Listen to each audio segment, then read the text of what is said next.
Olá! No episódio anterior, vimos que uma pessoa passa a fazer parte do reino de Deus somente se receber de Deus um novo nascimento. Jesus conversa com Nicodemos, uma autoridade religiosa do povo que Deus tinha escolhido para desenrolar o seu plano de salvação para todo o mundo. Jesus dizia a Nicodemos que ritual ou título religioso não servem a nada. É preciso tão somente ter plena confiança em Deus e viver nesta confiança. É só através da genuína fé, aquela que espelha em nossas vidas o fruto do Espírito Santo, que vem do amor de Deus, é que evitaremos o julgamento em condenação pelo nosso estado e história de pecado. Só quando resgatados pela fé é que Deus nos reconcilia a Ele, para que possamos viver ansiando a fidelidade na Sua palavra e viver repousados na brisa do Espírito Santo, independentemente de como Ele assopra para nós. Neste episódio, vamos falar da salvação e do Salvador. No Evangelho de João, capítulo 3, encontramos uma das mais belas abreviações da mensagem do Evangelho, num único versículo, o de número 16, que agora lemos. Porque Deus tanto amou o mundo, que deu o seu Filho unigênito, para que todo o que nele crer não pereça, mas tenha a vida eterna. Pois Deus enviou seu Filho ao mundo, não para condenar o mundo, mas para que este fosse salvo por meio dele. Este verso de João 3,16 é um dos mais conhecidos de toda a Bíblia. A expressão o mundo é sempre usada no Evangelho de João para contrastar o celestial e o que está nos céus. Ou seja, o mundo se refere a pessoas que negam ter Deus celestial como Senhor de suas vidas por meio de Jesus Cristo, mas preferem estar encadeadas nas aspirações do mundo terreno. E a expressão perecer se refere ao definitivo extermínio do espírito celestial nas pessoas do mundo, sob eterno julgamento de Deus.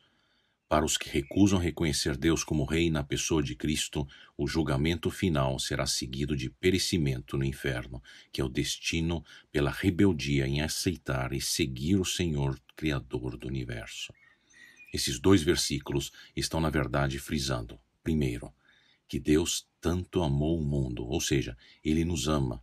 E segundo, que Deus manifestou tal amor enviando Jesus para nós, sendo que tal propósito foi cumprido pela morte por nós. Deus enviou seu Filho para nós que já estávamos condenados, para nos trazer vida eterna.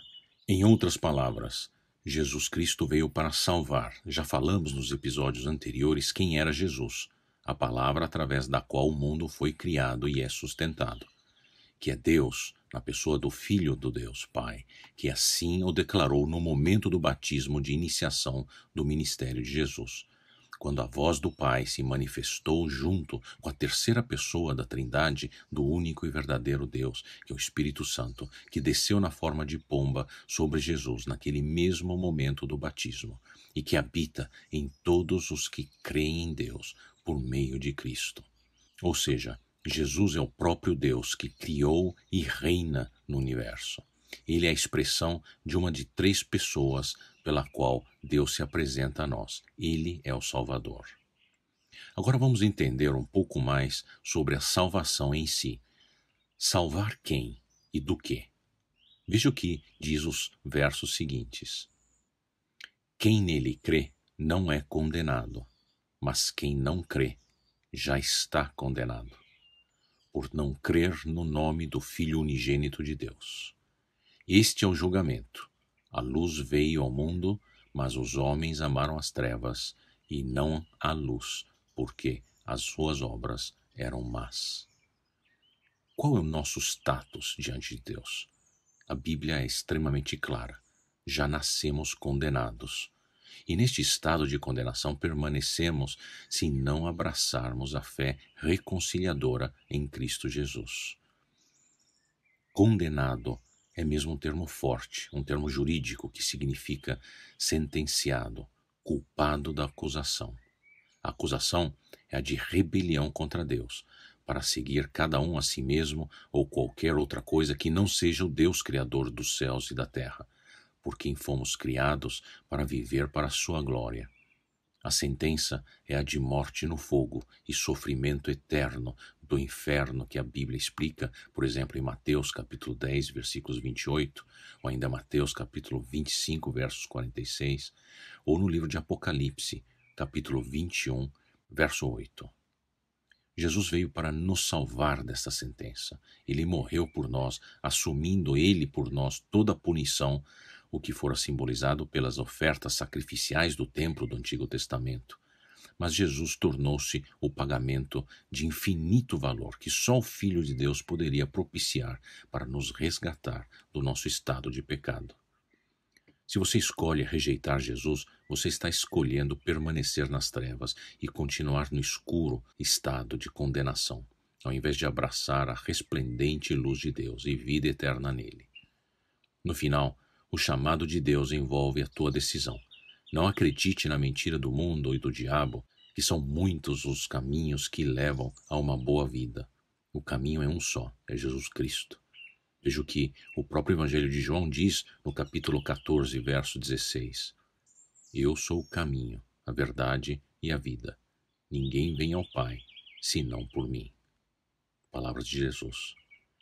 O propósito da primeira vinda de Cristo em carne e osso foi para salvar e não para condenar. Agora, a sucessiva vinda de Cristo será para o julgamento e condenação que cairá sobre todos os que não creram na sua obra na cruz e não o aceitarem como Salvador.